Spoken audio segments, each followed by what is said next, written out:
नमस्कार, मैं हूं यश खुराना। स्वागत है आपका प्राइम टाइम डिबेट में। खालिस्तानियों का प्रहार कैसे निपटेगी सरकार? जी हां, इन दिनों देश में खालिस्तानी गतिविधियों से कुछ ऐसे ही सवाल खड़े होने लगे हैं। एक के बाद एक सामने आ रही खालिस्तानी गतिविधियों से ये सवाल खड़े होना लाजमी है, स्वाभाविक है। कभी पंजाब में बम विस्फोट, तो कभी हिमाचल के विधानसभा के गेट के बाहर खालिस्तानी झंडों का लगना, तो बार बार हरियाणा में खालिस्तानी आतंकियों का पकड़ा जाना। आज इसी पर हम चर्चा करेंगे। जो सवाल है उनका जवाब हम तलाशने की कोशिश करेंगे, खोजने की कोशिश करेंगे, क्योंकि बहुत महत्वपूर्ण सवाल है जिस पर चर्चा होना भी बहुत जरूरी है। लेकिन पूरा मामला क्या है, सिलसिलेवार तरीके से कहां कहां पर एक के बाद एक घटना हुई है और उनका पाकिस्तान कनेक्शन क्या है, रिपोर्ट आप देखिए।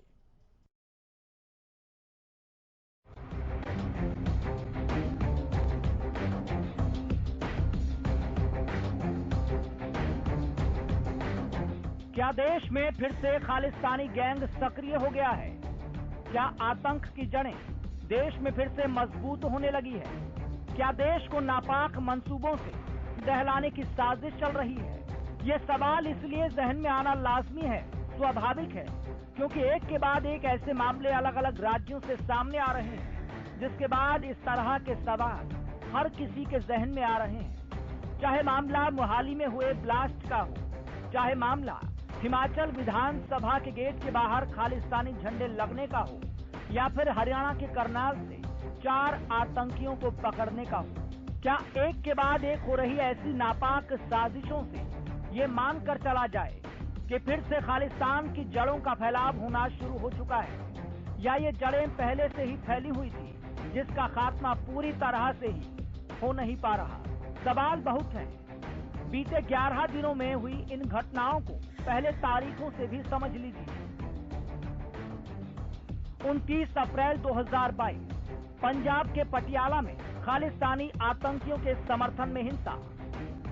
5 मई 2022 हरियाणा के करनाल जिले से 4 खालिस्तानी आतंकियों की गिरफ्तारी।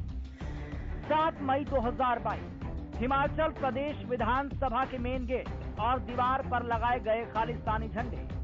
वहीं खालिस्तानी आतंकियों की सक्रियता को लेकर हरियाणा के डिप्टी सीएम दुष्यंत चौटाला ने क्या कुछ कहा, ये भी सुन लीजिए। बिल्कुल, जो इनपुट आया है कि वहाँ पर मोटर अटैक हुआ था और उसके बाद जो सीसीटीवी फुटेजेस है कि वो गाड़ी हरियाणा की तरफ गई है, तो हमारे को भी अगर नेशनल सिक्योरिटी की बात है तो अपने आप को आयोजित के रखना पड़ेगा। क्योंकि इस तरह की गतिविधि हिमाचल की विधानसभा के बाहर भी देखेगी जहाँ खालिस्तान के झंडे लगाए गए, और मैं तो मानता हूँ कि ये इंटरनल सिक्योरिटी में बहुत बड़ा थ्रेट भी हो सकता था। अगर हम इसको टाइमली संभाल लेंगे तो हम इससे बच सकते। तो वहीं हरियाणा के करनाल से खालिस्तानी आतंकियों के पकड़े जाने को लेकर प्रदेश के डीजीपी पीके अग्रवाल ने क्या कुछ कहा, ये भी सुनिए। में सारी जानकारी है, जो केंद्रीय इंटेलिजेंस एजेंसीज हैं, स्टेट फोर्सेस हैं, वो सब मिल के इस पे कार्य कर रहे हैं। लोगों से भी अपील करेंगे तो शांति बनाए रखें, पुलिस का सहयोग करें। नहीं, वो तो हर समय है। आम नागरिक और पुलिस का सहयोग जो है वो बहुत आवश्यक है, और जितना अच्छा सहयोग होगा, सूचनाओं का आदान प्रदान होगा, उतनी ही ज़्यादा जो है चीज़ें खुलकर आएंगी और उस पर समय पर कार्रवाई हो सकेगी। 15 अगस्त आ रही है, जैसे इनके नेटवर्क को तोड़ने के लिए क्या प्लान को इस तरह का कोई अलग से बनाया जा रहा है? नहीं, अभी तो चलो 15 अगस्त तो है ही है, लेकिन अभी उससे पहले जो तुरंत में जो चुनौतियां हैं उसको देखना आवश्यक है, और उसके लिए जो है कारगर योजना बनाकर उस पर कार्रवाई करना बहुत जरूरी है। एक तरफ घटनाओं की जानकारी है, दूसरी तरफ कई एजेंसियों का आतंक की कमर तोड़ने का अभियान। लेकिन कश्मीर से लेकर कन्याकुमारी तक फिजाओं में दहशत की हवा फिर से बहने लगी है, जिसको रोकना बहुत जरूरी है। लेकिन कई सवाल ऐसे हैं जो चिंतन मनन करने को मजबूर तो कर ही रहे हैं। सवाल नंबर 1, आतंक की जड़ों का खात्मा करना कितनी बड़ी चुनौती? सवाल नंबर 2, क्या खालिस्तानी विचार और इन गुर्गों के नेटवर्क को तोड़ना नामुमकिन है? Bureau report, Haryana news.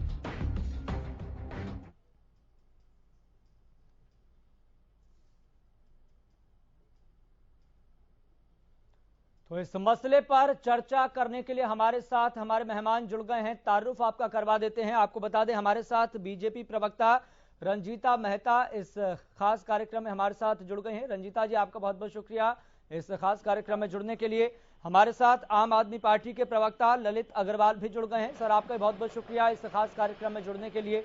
हमारे साथ कांग्रेस प्रवक्ता केवल ढींगरा भी जुड़ गए हैं। सर, आपका बहुत बहुत शुक्रिया इस खास कार्यक्रम में जुड़ने के लिए। और हमारे साथ इस मसले पर चर्चा करने के लिए वरिष्ठ पत्रकार सुभाष चौधरी भी जुड़ गए हैं। सर, आपका भी बहुत बहुत शुक्रिया इस खास कार्यक्रम में जुड़ने के लिए। ललित अग्रवाल जी, सवाल सबसे पहला आपसे, चर्चा की शुरुआत में आपसे करना चाहूंगा। पंजाब के मोहाली में पुलिस के खुफिया विभाग के मुख्यालय पर ब्लास्ट हो जाता है, पंजाब पुलिस क्या कर रही है?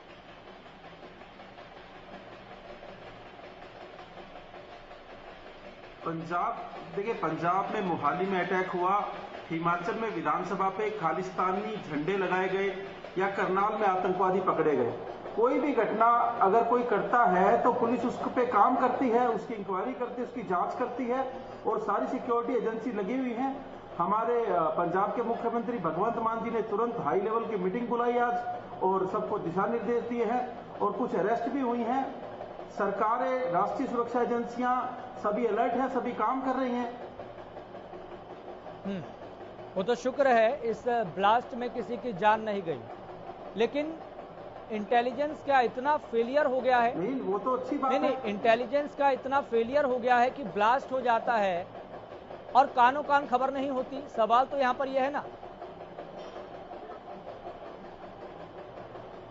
देखिए, कोई भी आतंकवादी तत्व है, चाहे वो खालिस्तान से संबंधित है, चाहे नॉर्थ ईस्ट से संबंधित है, चाहे कश्मीर का है, चाहे वो नक्सली है, जब वो काम करते हैं, वो अटैक करते हैं, ऐसी घटनाएं हो जाती हैं। लेकिन आप शुक्र मनाइए कि इससे पहले भी अरेस्ट हुई हैं, इससे पहले भी छोटी छोटी घटनाएं होती रही हैं, बड़ी घटनाएं भी होती रही हैं, लेकिन सुरक्षा एजेंसियां उस पर काम करती हैं, इंक्वायरी करती हैं और उन लोगों को कोर्ट में कटघरे में खड़ा किया जाता है, सजा भी मिलती है और मिलती रही है। ठीक है रंजीता मेहता जी, क्योंकि एक के बाद एक अगर इस तरह की घटना होती रहे तो सवाल उठना बहुत लाजमी है कि आखिर सरकार क्या कर रही है। क्या सरकार का इंटेलिजेंस फेलियर हो गया है क्या?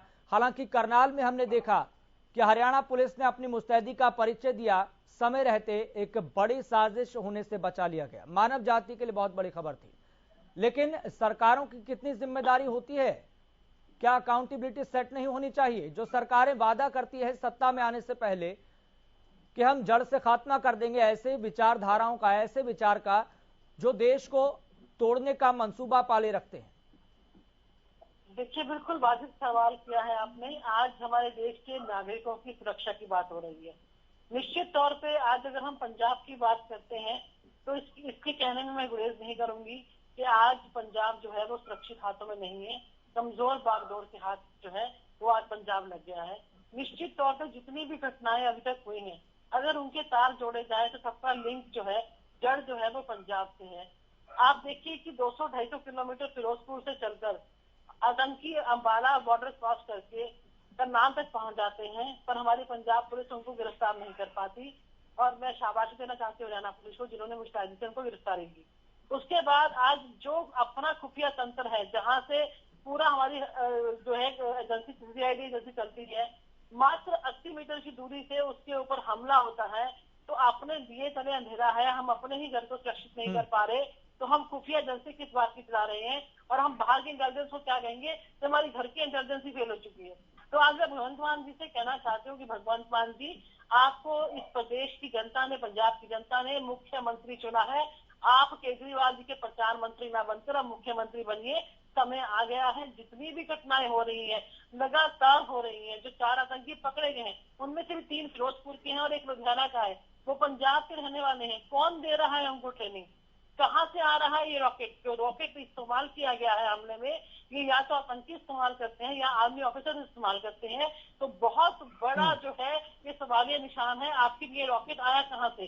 क्या ये ड्रोन के जरिए वहां पे हथियार जो है लगातार पाकिस्तान से पंजाब के बॉर्डर में सप्लाई हो रहे हैं, लगातार नशे की बढ़ोतरी हो रही है और लगातार हमले पे हमले हो रहे हैं। कभी बच्चों के टिफिन को बॉम्ब के रूप में यूज किया जाता है, कभी वहां पर आरडी का हमला होता है, कभी आरडीएक्स प्राप्त होती है। तो निश्चित तौर पे आज चिंता की बात है, जो राष्ट्रीय विरोधी ताकतें हैं कहीं ना कहीं उनको शय मिल रही है, वो अपने पैर पसार रहे हैं और इंटरनेशनल एक्टिविटीज जो है वो लगातार पंजाब के अंदर और हमारे पूरे देश के अंदर बढ़ रही है, जिसको रोकना बहुत जरूरी है। केवल ढींगरा जी, ये विचारधारा कितनी बड़ी आप चुनौती मानते हैं, कितना बड़ा इसे खतरा मानते हैं देश के लिए? वो विचारधारा जो देश को तोड़ने का मंसूबा हर वक्त पाले हुए रहती है और सरकारें तो दावा करती है कि हम उस विचारधारा का, हम खालिस्तानी विचारधारा के बारे में बात कर रहे हैं, हम खालिस्तानी उस सोच के बारे में बात कर रहे हैं जो देश को तोड़ना चाहती है। अलग अलग मामले सामने आ रहे हैं, लेकिन इंटेलिजेंस क्या फेलियर हो जाता है कि पंजाब के संदर्भ में देखें तो? देखिए, अभी खालिस्तान की बात तो मैं नहीं कह सकता कि ये खालिस्तान की बात है, क्योंकि एक प्रॉब्लम है इस सारे मामले को अगर हम पूरे उससे देखें, चाहे ये हिमाचल में हुआ, चाहे ये करनाल में हुआ और चाहे ये पंजाब में हुआ, अगर हम इस तीनों को देखें तो इसकी पंजाब सरकार ने या हरियाणा सरकार ने या हिमाचल सरकार ने जो इन्वेस्टिगेशन की, इसके बारे में दोनों प्रवक्ता महोदयों ने ये नहीं बताया कि इसके पीछे कौन लोग हैं। और अगर आइडेंटिफाई कर ही नहीं पा रहे ये लोग कि इसमें खालिस्तानी है, इसमें कोई और लोग हैं, इसमें कौन लोग हैं, ये तो आइडेंटिफाई या पंजाब सरकार करेगी या हिमाचल सरकार करेगी या हरियाणा सरकार करेगी। लेकिन दोनों प्रवक्ताओं से आपने बारी बारी पूछ लिया, लेकिन इन्होंने ये तो बताया ही नहीं कि इसके अंदर पीछे इस शरारत के पीछे है कौन। अभी कल जो इंसिडेंट हुआ उसके बीच में आम आदमी पार्टी की जो पंजाब की सरकार है ये कह रही है कि यहाँ कोई आतंकवादी घटना नहीं है, और इतना बड़ा रॉकेट मिलना आतंकवादी घटना नहीं मानते ये। और दूसरी तरफ करनाल के अंदर भी एमुलेशन को छुपाया गया, 2-3 दिन तक ये नहीं बता रहे कि कितना एमुलेशन था, क्या वहां पे था, क्या चीज पकड़ी गई, वो हरियाणा की बीजेपी सरकार छुपा रही है। इसी तरह से हिमाचल का भी सबसे समझ नहीं आ रहे, हिमाचल में भी बीजेपी की सरकार है। ये जो काम हो रहा है, इसकी आइडेंटिफिकेशन, इसके पीछे कौन लोग हैं, इसकी चीज को जानेगा कौन? वो तो जानेगी एजेंसियां, और एजेंसियों को मुंह पे चुप्पी लगा के, एजेंसियों का मुंह पे चुप्पी लगाना ये क्लैरिटी में बताता है कि प्रवक्ता भी चुप है, सरकारें भी चुप है और ये काम बढ़ रहा है। तो अगर ये काम बढ़ रहा है तो आप खालिस्तानी उसको एवज दे रहे हो, लेकिन हमें तो पता नहीं लग रहा है ये खालिस्तानी है कौन ये बीजेपी खुद फैला रही है, आम आदमी पार्टी खुद फैलाना चाहती है, अदरवाइज क्यों नहीं बता रहे, इनके मुंह चुप क्यों है? इनको ये बताना चाहिए इसके पीछे कौन लोग। ठीक है, मैं आपके इन सवालों का जवाब लूंगा, लेकिन उससे पहले वरिष्ठ पत्रकार सुभाष चौधरी जी से भी सवाल ले लेते हैं। सुभाष चौधरी जी, खालिस्तान एक विचारधारा, एक नापाक मंसूबा, देश को तोड़ने की साजिश, माहौल खराब करने का विचार, या वो विचार जिसकी धारा में कुछ लोग बहते जा रहे हैं, आप क्या मानते हैं? देखिए यस जी, बहुत रेलिवेंट सब्जेक्ट आज आपने चूज किया है डिस्कशन के लिए, और ये बहुत नेशन के इंटरेस्ट में है जी। मैं अपनी बात आपके उन 2 सवालों से शुरू करना चाहूंगा जो आपने अपने पैकेज में सवाल खड़ा किया कि क्या ये एक चुनौती है, और दूसरा क्या नेटवर्क को खंगालना और उसे समाप्त करना संभव है या नहीं है जी। तो मैं ये मानता हूं ये एक बड़ी चुनौती है, इसमें कोई दो राय नहीं है, और उसके कारण हैं। और जो आपने दूसरा पहलू नेटवर्क का इसमें उठाया है बहुत रेलिवेंट है इस दृष्टि को लेकर के, कि मैं ये मानता हूं कि इसमें 3-4 फैक्टर्स हैं जो बहुत गंभीरता से और बहुत गहराई से इसमें काम करने की जरूरत पड़ेगी जी, जिसके कारण से इस प्रकार के इश्यूज आज देश के सामने दोबारा फिर सिर उठा रहे हैं। और हमने आपने सबने देखा, इस देश ने देखा है कि कैसे इसके कारण से, इस प्रकार की समस्या के कारण से कितना नुकसान इस देश ने भुगता है, कितनी जाने गई हैं, कितने बड़े लोगों की हत्याएं हुई हैं, किस तरह से टारगेट किया गया है।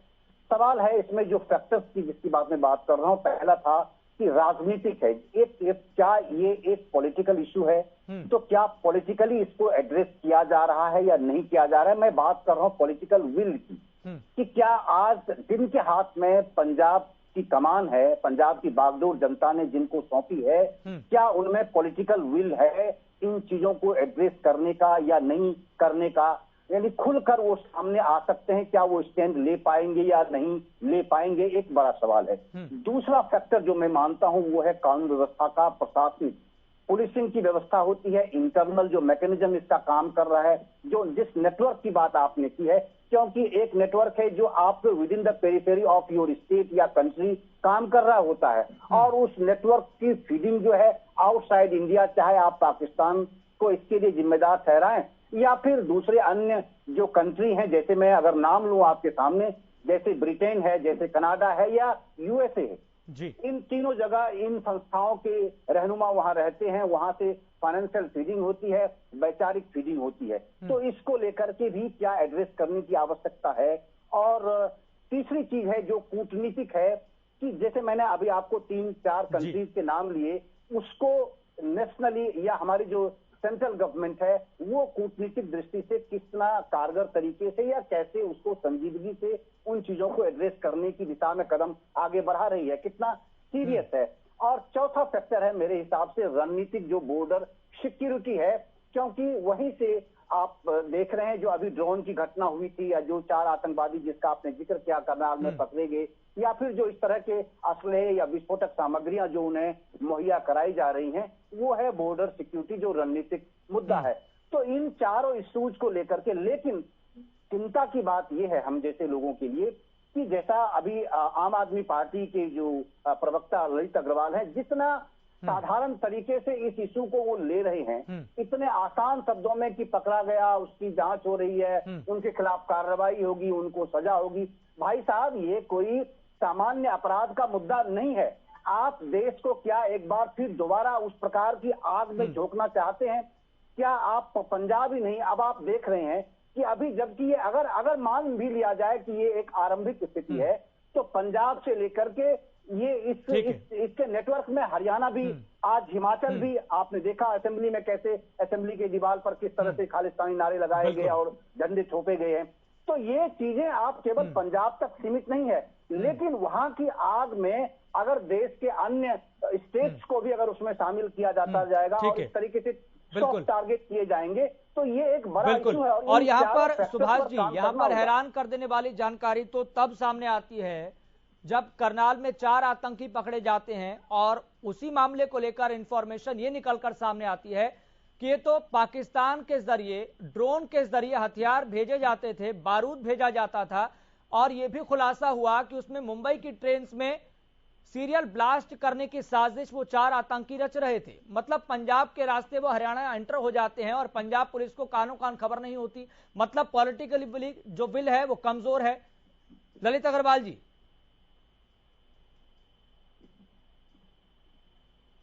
जो हमारे पत्रकार साथी हैं, उन्होंने एक आरोप लगाया है कि हम आग में झोंकना चाहते हैं। आप एक बात बताइए, हिमाचल की विधानसभा पे झंडे लगाए गए खालिस्तानी के, करनाल में आतंकवादी पकड़े गए और पंजाब में भी एक घटना हो गई। कौन से मुख्यमंत्री ने एक इमरजेंसी बैठक बुलाई? क्या हिमाचल के मुख्यमंत्री ने कुछ बुलाया? और जस्टिस फॉर यूथ का जो आतंकवादी है, उसने हिमाचल के चीफ मिनिस्टर को मैसेज दिया है कि हम शिमला में भी ऐसा कर सकते हैं। क्या उन्होंने इमरजेंसी कोई मीटिंग बुलाई? क्या हरियाणा के मुख्यमंत्री जी ने कुछ बुलाया, कहीं पर कोई बैठक ली, कोई एक्शन लिया? हमारे भगवंत मान जी ने इमरजेंसी मीटिंग बुलाई है, पूरे सबको इंस्ट्रक्शन दी है। और मैं मेरी बहन भारतीय जनता पार्टी की प्रवक्ता से कहना चाहूंगा, ये मामला कोई पंजाब का अकेला नहीं है, ये मामला राष्ट्रीय सुरक्षा का है। ये मामला इसमें केंद्र सरकार बॉर्डर पे निगरानी रखती है, पंजाब पुलिस है, हिमाचल पुलिस है, हरियाणा पुलिस है, ये सबका मामला है, ये केवल पंजाब का मामला नहीं है। ये एक आरोप लगाकर बच नहीं सकते। आतंकवादी गतिविधियां जहां भी होंगी नहीं, जब सत्ता में आने की बात होती है तो आम आदमी पार्टी वादा करती है कि हम आतंक की जड़ों को खत्म कर देंगे। अब ये मुद्दे सामने आते हैं, मामले सामने आते हैं, तो आप ये कह रहे हैं कि एक नेशनल इशू है। तो आम आदमी पार्टी पंजाब की जनता से क्या झूठा वादा कर रही थी उस समय कि हम आतंक की जड़ों को खत्म कर देंगे, खालिस्तान की जड़ों को खत्म कर देंगे? क्या आम आदमी पार्टी झूठा वादा कर रही थी?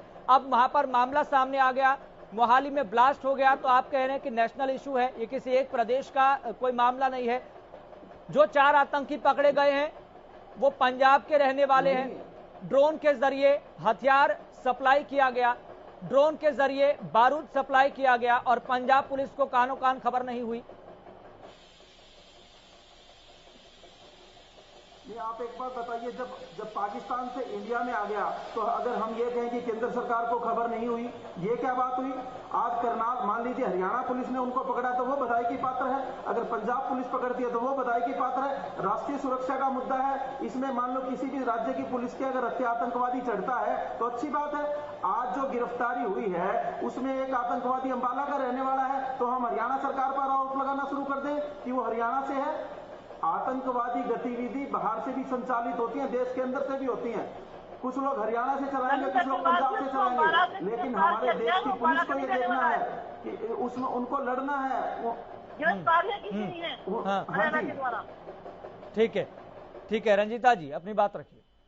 देखिए, ताज्जुब की बात है कितनी सहूलियत से ये बयानबाजी कर रहे हैं। जब हिमाचल के अंदर विधानसभा के बाद झंडे लगाए जाते हैं, नारे लगाए जाते हैं, तो बड़ी आसानी से मनीष सिसोदिया जी वहां से मुख्यमंत्री से इस्तीफा मांगते हैं। आज इनसे ये पूछिए कि हरियाणा वालों ने तो हमेशा मुस्तैदी करके इन लोगों को पकड़ा है, चाहे वो पहले सोनीपत के अंदर 4 लोग पकड़े गए, उसके बाद करनाल के अंदर पकड़े गए, और आज जो हाल ही में मोहाली में ब्लास्ट हुआ है उसका पहला संदिग्ध जो पकड़ा गया है उसको भी अम्बाला की पुलिस ने गिरफ्तार किया है। तो आज ललित अग्रवाल जी को बता दूं, अगर वो सोचते हैं कि पंजाब की पुलिस काम कर रही है, नहीं जनाब, उनको तो आप अपनी चिड़बाजी में, अपनी बदलेबाजी में इस्तेमाल करते हैं ताकि वो 200-250 किलोमीटर दूर जाकर। रंजीता जी, मैं चाहूंगा आप केवल ढींगरा जी ने जो सवाल पूछे थे उनका भी आप जवाब दीजिए। मैं बिल्कुल जवाब दूंगी। केवल ढींगरा जी बड़ी बड़ी बातें कर रहे हैं, शायद इनको भी पंजाब का इतिहास नहीं पता। अगर हम इतिहास पर चाहते हैं तो जिस तरीके से इतिहास में पंजाब गुजरा है, आज उसका अगर आधा % भी दोहराया गया तो आप और हम सब लोग सहन नहीं कर केवल पाएंगे। ढींगरा जी ने सवाल पूछा था क्या हरियाणा पुलिस और पंजाब पुलिस क्या कोई इंफॉर्मेशन छुपा रही है, क्या चुप्पी साधे हुए है, खुलासा कब करेगी? मैं पूरी बातों का जवाब दूंगी। जितना भी असला करनाल के अंदर पकड़ा गया था उसका पूरा खुलासा वहां की पुलिस ने किया है, शायद केवल ढींगरा जी ने उसको सुना नहीं है। और जहां तक बात है इतिहास की, मैं इनको इतिहास याद करना चाहती हूँ। जब कांग्रेस की सरकार थी पंजाब के अंदर, तब की मैं डेट वाइज आपको बताना चाहती हूँ। 15/9/2021 जब कांग्रेस की वहां पे सरकार थी, फजलका के अंदर टिफिन बम पकड़ा जाता है। 9/8/2021 को वहां पर हैंड ग्रेनाइड मिलते हैं। 5/9/2021 को वहां पे आईडी ब्लास्ट होता है। तननतार के अंदर 4 किलो आरडीएक्स प्राप्त होती है। तो उस समय क्या कांग्रेस की सरकार काम कर रही थी इंटरनेशनल एक्टिविटीज को रोकने के लिए? पाकिस्तान के जरिए लगातार नशा और हथियार यहाँ पर भेजे जा रहे हैं। अगर आप प्रिवेंशन नहीं कर सकते, कम से कम आप डिटेक्ट तो कीजिए। आपको बार बार गलती करती है, बार बार आपको इतिहास जो आपके सामने आता है, जिस तरीके से पूरे दहशत का माहौल पंजाब के अंदर रहा है इतिहास में। आज 2019 में FIR हुई थी पन्नू के खिलाफ। आपकी सरकार ने क्या कौन सी ऐसी कोशिश की है उस पन्नू को गिरफ्तार करके यहाँ पर वापस लाने की? अमेरिका के साथ हमारी संधि है, अगर वाकई आपकी नीयत साफ है तो आज तक पन्नू को गिरफ्तार करके आप वापस क्यों नहीं लाए? आज जो हमला हुआ है इसके अंदर रिंदा का नाम आ रहा है। रिंदा पहले यहाँ पर 18 साल की उम्र में मर्डर करता है, उसके बाद यहाँ पे तस्करी का काम करता है, रंगदारी का काम करता है, और अब जाके पाकिस्तान में छुपा हुआ है। तो क्या आपने कोई कोशिश की उसको पाकिस्तान से यहाँ पकड़ के लाने की? तो बातें करनी बहुत आसान है जनाब। कांग्रेस की सरकार के दौरान भी पंजाब में कौन सी शांति और अमल रहा है? मुझे एक बात का जवाब दे दीजिए। आज तक बाबा पठानकोट का हमला जो हुआ तो सबसे बड़ा हमला था आपके सामने है। तो जिस तरीके से बार बार इंटरनेशनल एक्टिविटी पंजाब के अंदर होती है, निश्चित तौर पे पंजाब के अंदर एक सुरक्षित जो है सीएम बनने की जरूरत है, जो कि हम नहीं आज दे पाए हैं। आज जिस तरीके से केजरीवाल जी और भगवंत मान जी की आपस में ट्यूनिंग है, आज इसके ऊपर चुप्पी साधे बैठे, सिर्फ एक ट्वीट करके ये निंदनीय है। लेकिन रंजीता जी, हिमाचल प्रदेश विधानसभा के मेन गेट के बाहर खालिस्तानी झंडे लगे होते हैं, इसको लेकर हिमाचल प्रदेश की सरकार कब खुलासा करेगी? ये झंडे किसने लगाए, कौन कौन इसमें शामिल है, ये नापाक मंसूबा किसका था, क्या आखिर मंशा थी? हिमाचल प्रदेश सरकार कब खुलासा करेगी? निश्चित तौर पे खुलासा होगा और सारी एजेंसीज वहाँ पे ऑलरेडी काम कर रही हैं और उसके तहत भी काफी गिरफ्तारियां हो चुकी हैं। जल्दी ही आपको खुलासा हो जाएगा। ये रातों रात अगर आप अंधेरे में जाकर कहीं झंडे चिपका देंगे और उसके बाद वहां पर खालिस्तान के और दीवारों पे लिख देंगे, जिंदाबाद के नारे लगा देंगे, इसमें कहीं पे भी ऐसी एक्टिविटी हो सकती है। आप जिस तरीके की हरकत बार बार पंजाब के अंदर हो रही है, वहां पे 200-250 किलोमीटर पार करके जो आतंकी चले जाते हैं और पंजाब पुलिस को पता नहीं चलता, ये एक सवालिया निशान है। मात्र 80 मीटर की दूरी पर जहाँ पर आपकी एजेंसी का ऑफिस है, वहां पर आपके ऊपर हमला हो जाता है और आपको पता नहीं चलता। ठीक है, मैं ललित जी आपके पास आ रहा हूँ। ललित जी मैं आपके पास आ रहा हूँ। केवल ढींगरा जी अपनी बात रखिए। देखिए, मैं अभी इन्होंने फिर जो बात करी, क्या किसी को ये समझ में आया कि इनकी सारी बातों में इन्होंने इन्वेस्टिगेशन क्या की? इनकी जो पुलिस है क्या वो इन्वेस्टिगेशन नहीं कर रही है?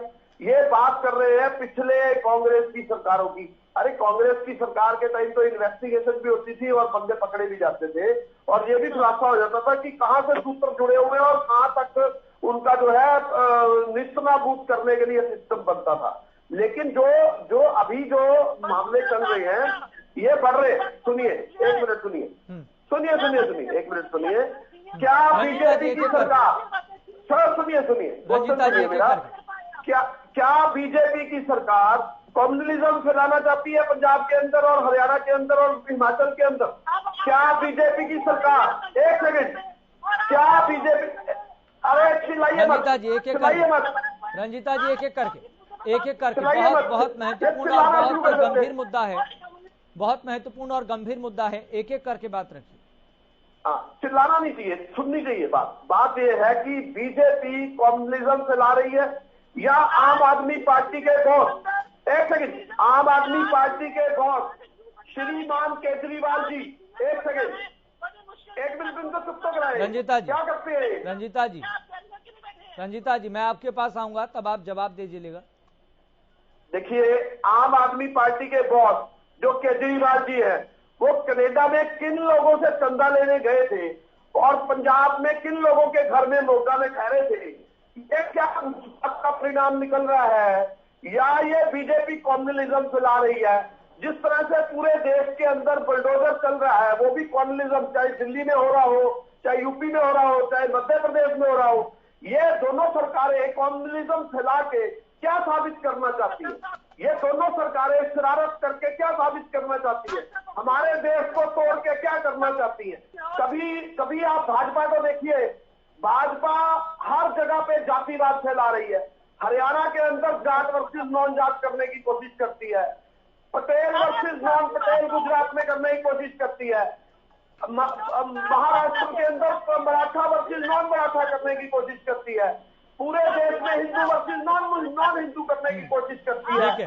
फिर हिंदू की 82 करोड़, एक सेकंड, हिंदू की जो आबादी है उस 82 करोड़ को डिवाइड करने की कोशिश करती है और टीवी पे बैठ के इनके प्रवक्ता चिल्लाने लग जाते हैं। जब ये बात की जाती है कि आप चिल्लाइए मत, पहले बात के ऊपर इस बात पे रखिए कि आप 82 करोड़ हिंदुओं को आपस में क्यों लड़ा रहे हो, क्यों देश के अंदर दंगे भड़का रहे हो, क्यों बुलडोजर लोगों के ऊपर चला रहे हो? तो तब तो जवाब है नहीं इनके पास और बात करते हैं पीछे कांग्रेस की। इनको समझ में नहीं आता कि आपका जो हमारे जो देश के प्रधानमंत्री है वो चुप क्यों है? बुलडोजर एक तरफ से जो लोगों के ऊपर, घरों के ऊपर निजायज बुलडोजर चलाए जा रहे हैं। केवल ढींगरा जी, बुलडोजर पर बात नहीं हो रही, बुलडोजर की कार्यवाही पर बात नहीं हो रही। ठीक है, मैं आपके पास ठीक है केवल ढींगरा जी मैं आपके पास आऊंगा, रंजीता जी मैं आपके पास भी आऊंगा, ललित अग्रवाल जी के बाद सुभाष चौधरी जी के पास चलेंगे। ललित अग्रवाल जी जल्दी से अपनी बात रखिए। देखिए, हमारी बहन रंजीता जी ने जो आरोप लगाए हैं कि कांग्रेस के समय आतंकवाद था, बिल्कुल सही है, लेकिन आतंकवादी घटनाएं, छोटी छोटी घटनाएं, बड़ी बड़ी घटनाएं पिछले 10-20 सालों में होती रही है पूरे देश में। मेरे पास पूरा डेटा है, वैसे मैं आपको कैसे दिखाऊं मुझे नहीं समझ में आ रहा, मेरे पास पूरा डेटा है एसएटीपी का, इसके अंदर लिखा हुआ है कि कितनी कितनी घटनाएं पूरे देश में हुई हैं, राज्यवार हुई हैं। पंजाब का भी डेटा है, हर एक साल के अंदर वहां पे घटनाएं हुई हैं। इसका मतलब ये नहीं है कि आप उन सरकारों को ब्लेम करें, आप ये देखें कि उसमें उन सरकारों ने क्या किया।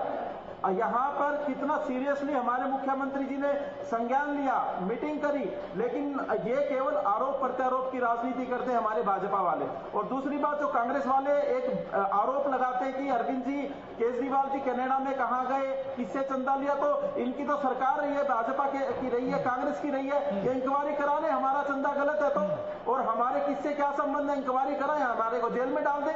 लेकिन इन्होंने केवल राजनीति करनी है और पंजाब की जनता ने इनको जिस तरह, लेकिन ललित अग्रवाल जी आप कह रहे हैं कि मेरे पास राज्यवार तरीके से आंकड़ा है कि कब कब घटनाएं हुई है। पंजाब की जनता ने आपको एक मौका दिया है, पंजाब की जनता ने आपको मौका दिया है, सत्ता पर बैठाया है, ताज पहनाया है, तो जिम्मेदारी क्या आपकी नहीं बनती? अगर आपकी सरकार में भी घटना हो जाए तो फिर उन पिछली सरकारों की आपकी सरकार में फिर क्या तुलना की जाए, क्या अंतर रह गया? मैं किसी आतंकवादी घटना को जस्टिफाई नहीं करता, लेकिन मेरी बहन जो भारतीय जनता पार्टी की है वो जब ये कहती है कि वहां घटना हुई वहां नहीं, मैं उस पर बताना चाहता हूं, घटना आतंकवादी गतिविधि कहीं भी हो सकती है, लेकिन अगर कहीं घटना होती है उसके बाद क्या कार्रवाई आपने करी? क्या हिमाचल के मुख्यमंत्री ने कोई मीटिंग बुलाई है? क्या खट्टर साहब ने कोई मीटिंग बुलाई है? 4 दिन पहले उनके यहाँ आतंकवादी पकड़े गए। आप ये देखिए किसका रिजर्व पक्का है।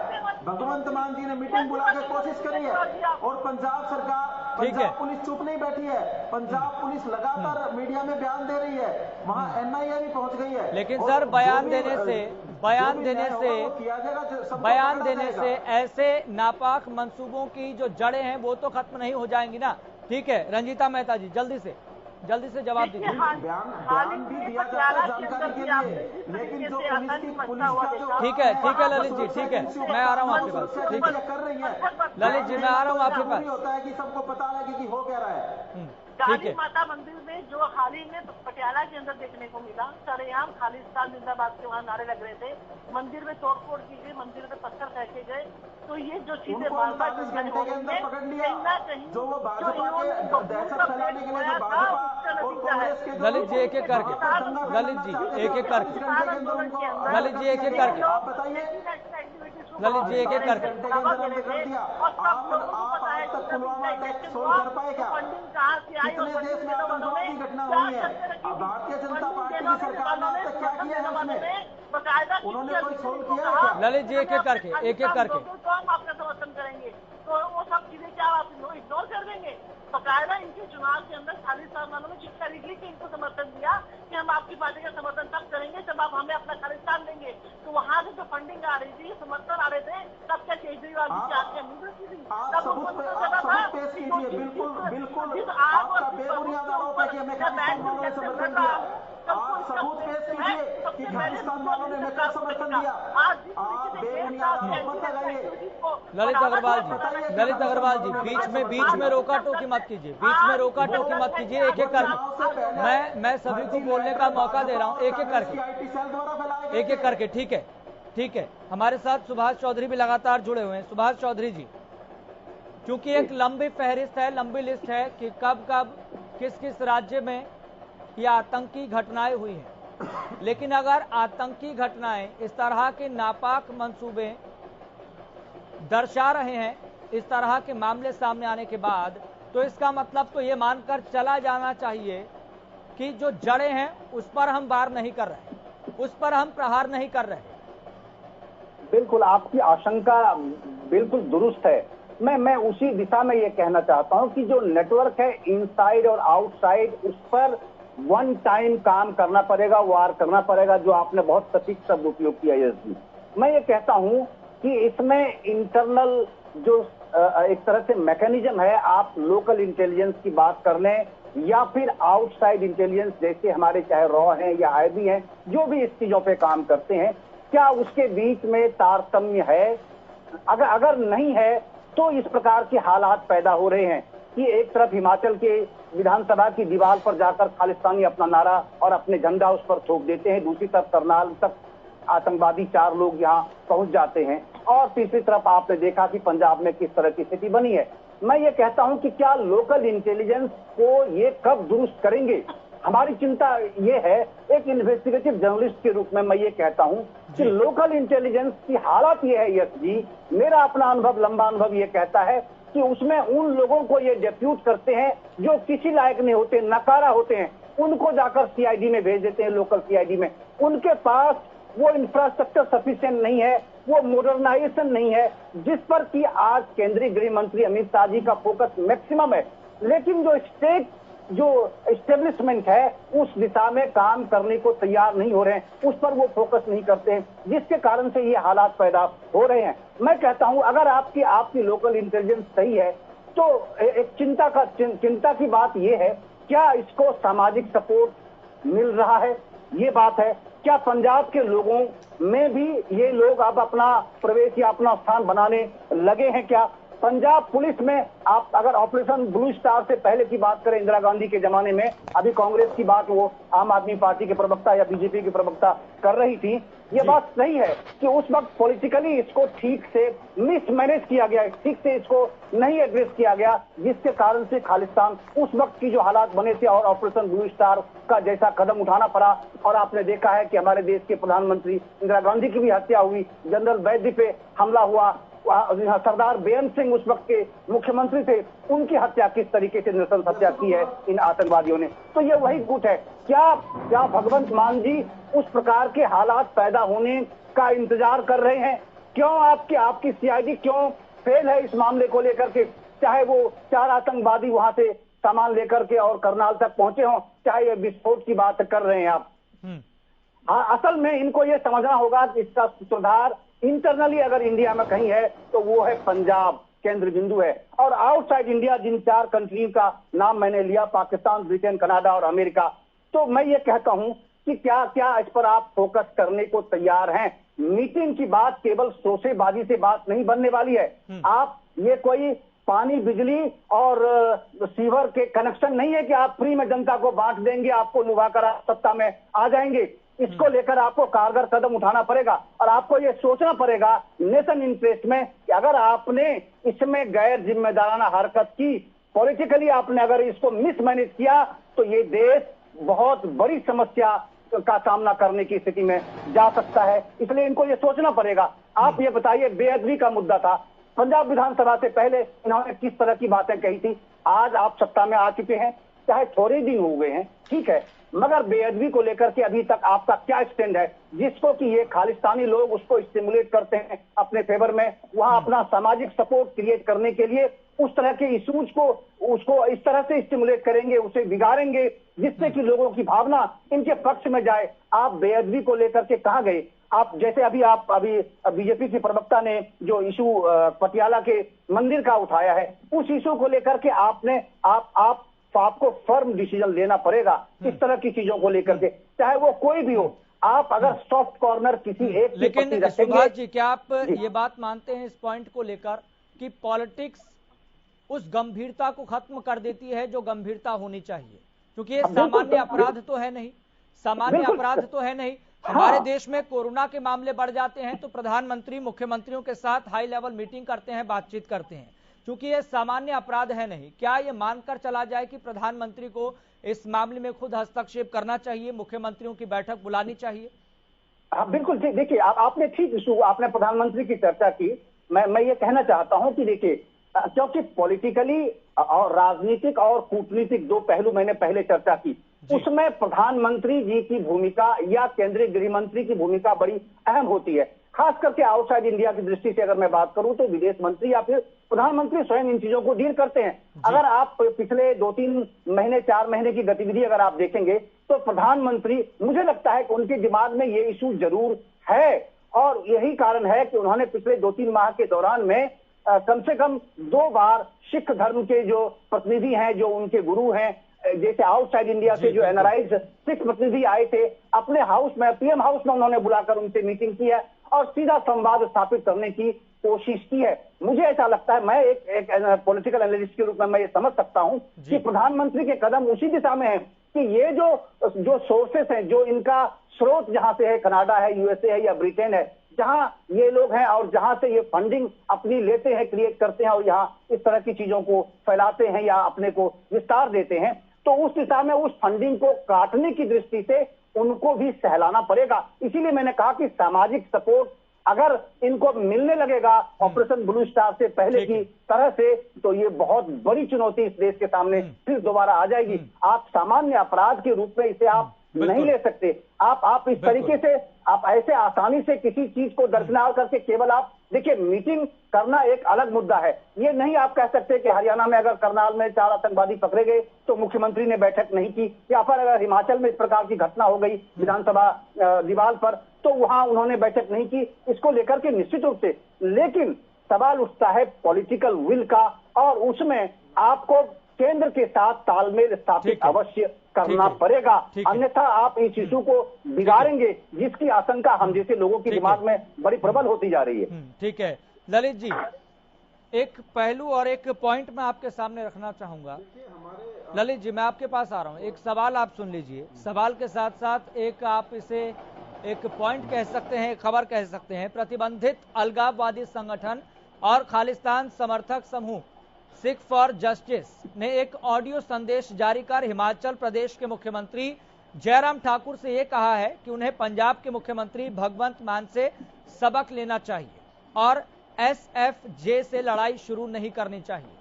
हालांकि जो ये ऑडियो वायरल हुआ है इसकी हम तस्दीक नहीं करते हैं, लेकिन फिर भी जो इंफॉर्मेशन सामने आ रही है, कहीं ना कहीं जो सिख फॉर जस्टिस, जो अलगाववादी प्रतिबंधित संगठन है, वो कहीं ना कहीं पंजाब सरकार के लिए सिंपैथी दिखाता हुआ नजर आ रहा है। देखिए, पहली बात तो ये जो आप मेरे को वॉइस मैसेज आया है, ये पहली बात तो अनवेरिफाइड है। दूसरा, कोई आतंकवादी क्या कहता है इस पे मत जाइए आप भगवंत मान जी के रिजोल्व पे जाइए। उन्होंने कहा है कि हम पूरी कार्रवाई करेंगे और जो भी पंजाब की शांति भंग करना चाहता है उनको छोड़ेंगे नहीं। आप अपने देश के प्रदेश के मुख्यमंत्री की बात पे विश्वास कीजिए, आप किसी आतंकवादी संगठन के प्रधान की बात पे विश्वास क्यों करते हैं? उन्होंने कहा है कि हम इनको कड़ी से सजा दिलवाएंगे, और वो जो अनवेरिफाइड कंटेंट एक वॉइस मैसेज के थ्रू दिया गया है उससे वो लेकिन ललित जी, क्या आप इस डिबेट में बैठकर ये आश्वस्त कर सकते हैं कि पंजाब में एक बार फिर से इस तरह की घटना नहीं होगी? क्या आप आश्वस्त कर सकते हैं? नहीं, हमारे देश की सुरक्षा एजेंसियां बिल्कुल काबिल हैं, राष्ट्रीय एजेंसियां भी, स्टेट एजेंसियां भी, पंजाब पुलिस, सभी एक काबिल एजेंसी हमारे देश की, और इस तरह की घटनाओं की पुनरावृत्ति नहीं होगी। और पूरी जो भी लोग इसमें गलत काम करा है, जिन्होंने भी इसमें कार्रवाई में जो भी इसके पीछे लोग हैं, उस पर पूरी कार्रवाई होगी और इस तरह की घटनाओं को नहीं अंजाम होने दिया जाएगा। रंजीता मेहता जी, क्योंकि हम इस पॉइंट पर लगातार चर्चा कर रहे हैं, एक बहुत लंबी लिस्ट है, बहुत लंबी फहरिस्त है जो ये बताती हुई, ये कहती हुई, चीखती हुई कहती है कि जड़ों पर वार हम नहीं कर रहे हैं। जिनके आका कनाडा, ब्रिटेन, पाकिस्तान में बैठे हुए हैं, वो वहां से कहीं ना कहीं ऐसे गुर्गों को कंट्रोल करते हैं। बिल्कुल वाजिब सवाल किया आपने। जो सिख फॉर जस्टिस अलगाववादी संगठन है वो कहीं ना कहीं पंजाब सरकार का संपत्ति दिखाते हैं।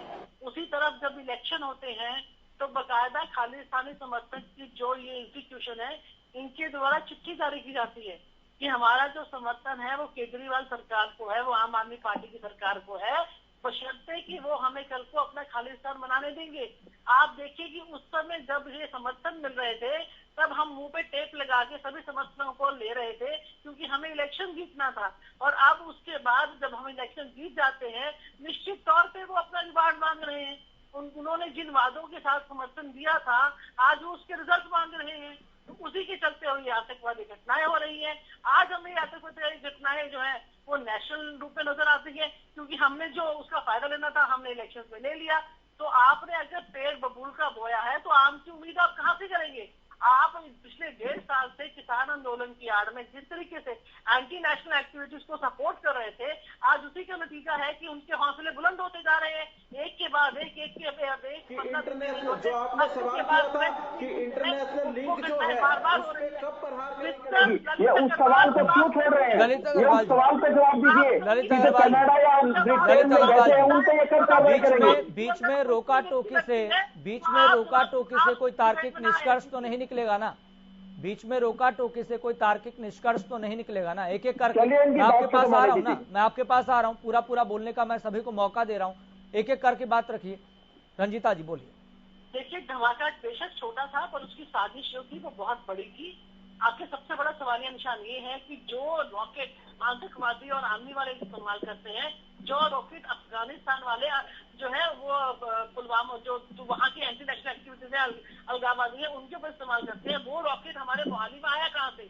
तो ये बहुत बड़ी सवालिया निशान और चीजें हैं जिसके ऊपर काम करने की जरूरत है। डीजीपी पंजाब जो है वो दिन में ये स्टेटमेंट देते हैं कि अभी तक हमारी कोई गिरफ्तारी नहीं हुई है, और वर्तमान जी कहते हैं हम बहुत सारी गिरफ्तारियां कर चुके हैं। तो कहीं ना कहीं एंटी जो है स्टेटमेंट्स भी जारी की जा रही है। निश्चित तौर पे आज पंजाब की जनता घबराई हुई है।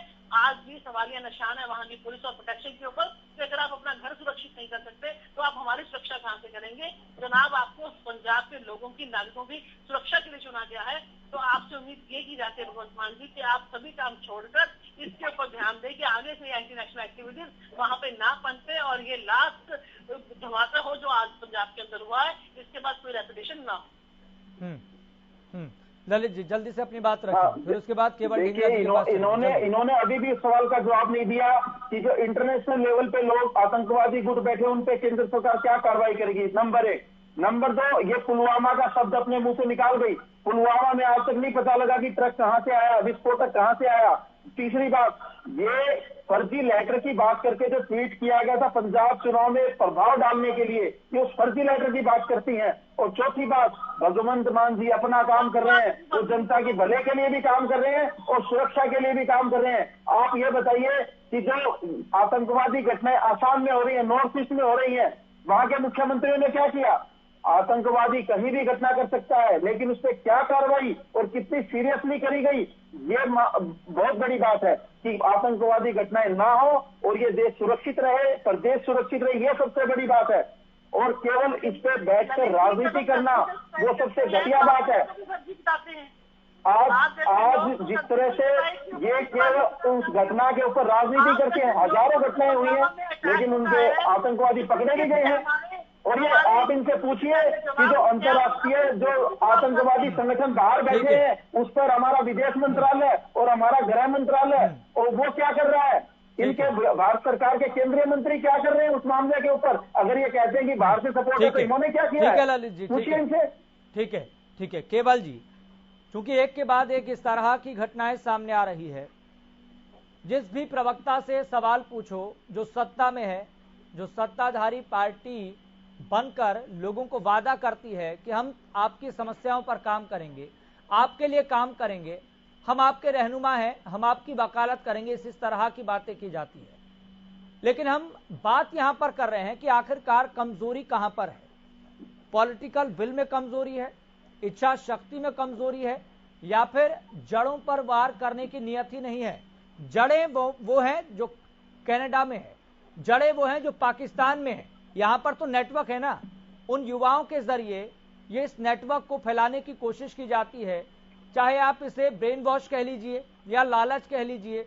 वो युवा ऐसी विचारों से जुड़कर देश को दहलाने की साजिश में जुट जाते हैं। लेकिन आका कनाडा में बैठा है, आका पाकिस्तान में बैठा है, आका ब्रिटेन में बैठा है, क्या किया जाए फिर?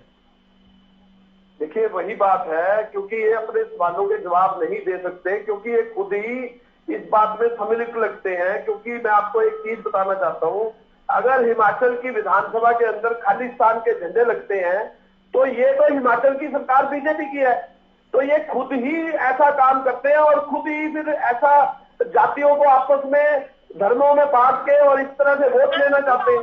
हमारे देश के 82 करोड़ हिंदू जिनको आपस में बांटा जा रहा है और बांट के वोट लेते हैं लोग।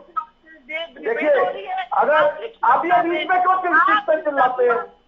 ये इनको आदत है क्या? रंजीता जी देखिए, एक एक करके देखिए, अगर आप ये उम्मीद रखती हैं, अगर आप ये अपेक्षा रखती हैं कि कोई आपके बीच में ना बोले, तो सामने वाला भी आपसे यही अपेक्षा रखता है कि आप भी उनके बीच में ना बोले, है ना? और ये भी तो बात कही जाती है ना कि अगर एक कोई पार्टी का स्पोक्स पर्सन है तो वो एक गुड लिसनर भी है। बिल्कुल यश, मैं बिल्कुल चुप रहूंगी, मैं इनको बिल्कुल नहीं टोकूंगी, पर मैं आपसे उम्मीद करती हूँ कि जब डिबेट आतंकवाद के मुद्दे पर हो रही है, ये बार बार जातिवाद को लेकर आ जाते हैं, तो इनके दिमाग में जातिवाद कब निकलेगा?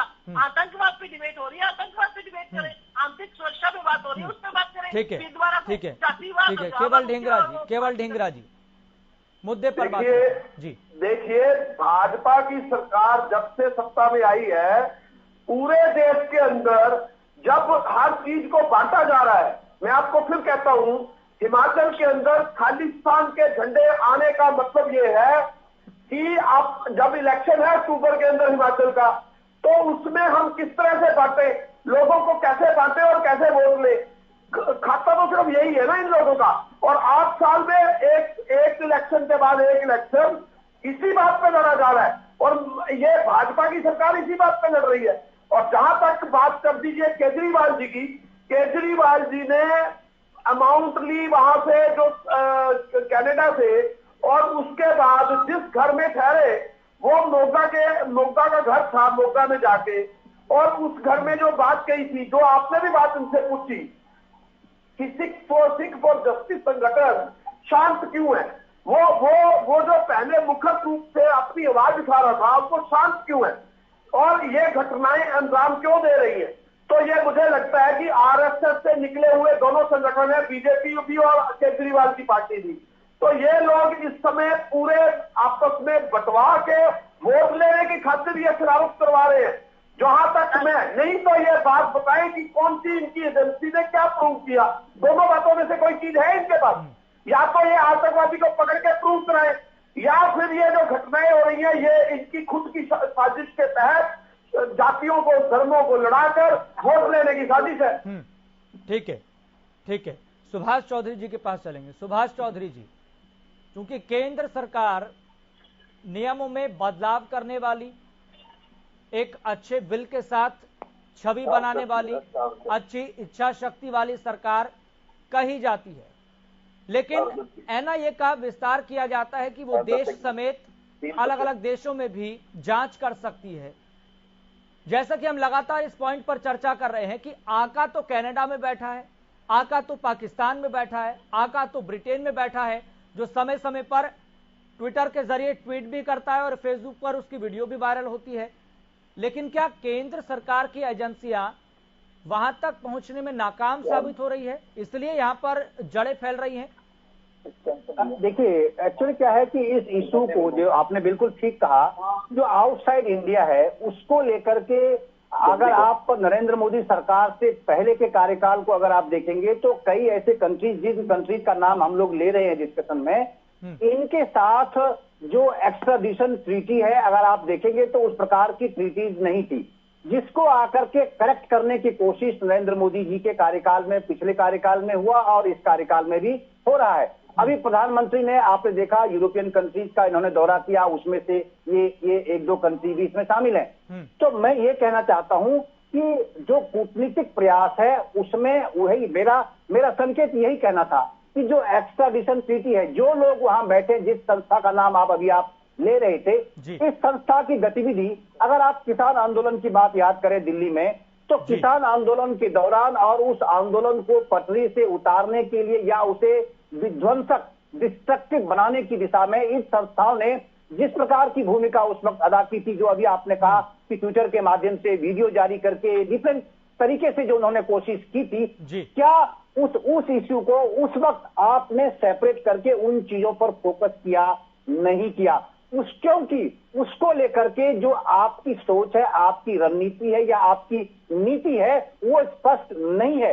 इसी कारण से आप क्या करते हैं, तात्कालिक कदम उठाते हैं जिसका खामियाजा देश को भुगतना पड़ता है। मैं ये कह रहा हूं कि आप अगर पिछले जो उस वक्त के हालात बने थे पंजाब में, उस समय और अब में एक बड़ा फर्क दिख रहा है। नेचर ऑफ एक्टिविटी जो इन लोगों की है, वो उसमें बड़ा फर्क शुरुआती दौर से दिख रहा है। उसका ये मैं कह रहा हूं कि तब उसको उन्होंने अपनी सीमा को, अपनी एक्टिविटीज को पंजाब की सीमा में फोकस किया था और इसीलिए वहां के हालात उस तरह के थे।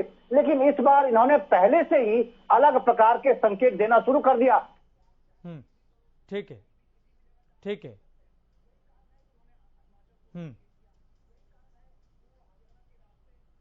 ठीक है, ठीक है सुभाष चौधरी जी, ठीक है। मैं आपको माफी के साथ रोकना चाहूंगा, कार्यक्रम को समाप्त करने का वक्त आ गया है।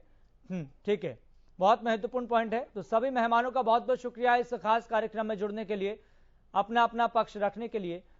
तो यहां पर खालिस्तानी जो विचारधारा है वो एक तरह से दिखाया जा रहा है कि प्रहार कर रही है, लेकिन सरकार की तैयारी क्या है ये भी हम अपने अपने तरीके से आकलन कर रहे हैं, मूल्यांकन कर रहे हैं। लेकिन ऐसे विषयों पर एक बात का ध्यान रखना बहुत जरूरी है कि एकजुट होकर ऐसी विचारधारा के खिलाफ सबको लड़ना होगा, खड़ा होना होगा। आप देखते रहें हरियाणा न्यूज।